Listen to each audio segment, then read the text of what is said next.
स्वागत है। साथियों, जैसा कि आप सभी जानते हैं कि हमारे विभाग द्वारा 1 जुलाई से जल जीवन हरियाली पखवाड़ा मनाया जा रहा है।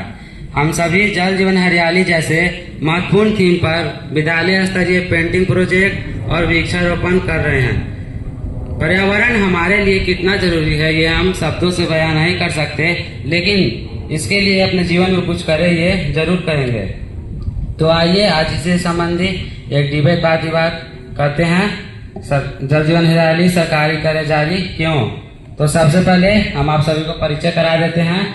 जो विपक्ष से बोलेंगी वे हैं सोनाक्षी कुमारी, वर्ग नवम क्रमांक 1 खंड बी की छात्रा हैं, और विपक्ष से बोलने वाले शिवम कुमार, वर्ग नवम क्रमांक 1 खंड बी के छात्र।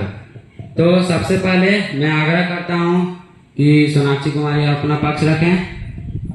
नमस्कार साथियों, हम सभी के बेरुखी बेपरवाह जीवन शैली और ख्वाब की उच्चाकांक्षा ने प्रकृति का बदतर स्थिति कर दिया है कि न स्वच्छ हवा लेने के लिए है और न स्वच्छ जल पीने के लिए मिल पा रहा है। और ग्लोबल वार्मिंग के कारण असहनीय तापमान, जहां हम अपने उच्चतम नंबर लाने के लिए भी ललायित हैं, वहीं जल का संकट विश्वव्यापी बनते जा रहा है। ये दोनों हमारे लिए अति महत्वपूर्ण है, किसी एक को छोड़ नहीं सकते हैं। आज की स्थिति के इतने गहरे संकट के दलदल में भी हम स्वयं जागृत नहीं हो पा रहे हैं। इसी कारण से प्रशासन सरकार हमें समय समय पर जागृत करते रहती है, पर क्यों, यह एक बड़ा सवाल है। क्या हमें स्वयं जानकारी नहीं है या जानकर भी अनभिज्ञ होते जा रहे हैं? इस पर विचार करने की जरूरत है। ये जल जीवन हरियाली केवल सरकार की नहीं, हम सब के लिए भी है। सबसे पहले आप सभी को नमस्कार, सुप्रभात। देखिए, ये डिबेट रखा गया है जल जीवन हरियाली सरकार ही करे जारी क्यों। इस पर ये जरूर कहेंगे कि सरकार को जल संरक्षण के लिए जागरूक होना अति आवश्यक हो गया है। पर्यावरण को सही और सुरक्षित रखने के लिए सरकार को हमेशा जन जागरूक जैसे कार्यक्रम करने चाहिए। शिवम कुमार, आप कह रहे हैं कि सरकार प्रशासन को समय समय पर जन जागरूक अवश्य करना चाहिए। ये तो ठीक है, तो क्या हम सभी जन समूह जनता को ये सीएम का कर्तव्य नहीं होना चाहिए जल जमीन जंगल पर्यावरण हेठ? जी नहीं, मैं इस बात को स्पष्ट करना चाहता हूँ कि जनता अपना काम देखेगी जन सेवा का। हम सरकार चुनते, टैक्स देते, इस तो क्या सरकार को नहीं चाहिए? हम जनता को तो और भी काम है, घर परिवार खेती ऑफिस इत्यादि। सरकार को क्या, उसके पास सभी विभाग, अलग अलग मंत्री कर्मी यंत्र तंत्र ऑफिसर सभी हैं।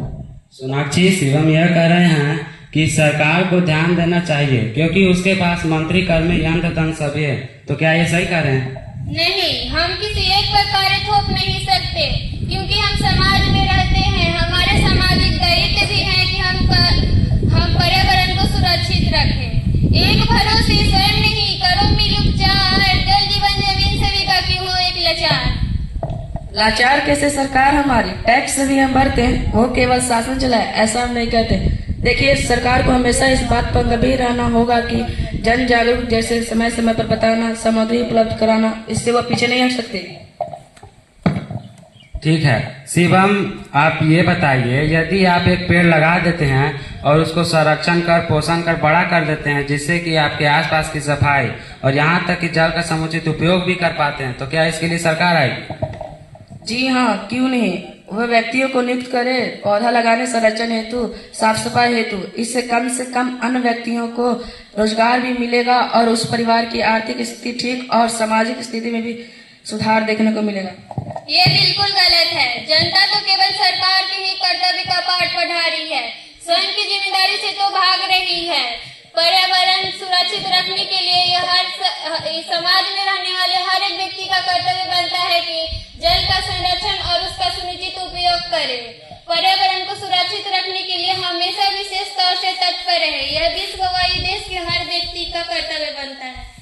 ठीक है, आप दोनों को इस डिबेट कार्यक्रम में बहुत बहुत धन्यवाद। थैंक यू सर, जो आपने हमें इस डिबेट कार्यक्रम कार्यभार दिए। थैंक यू सो मच, धन्यवाद।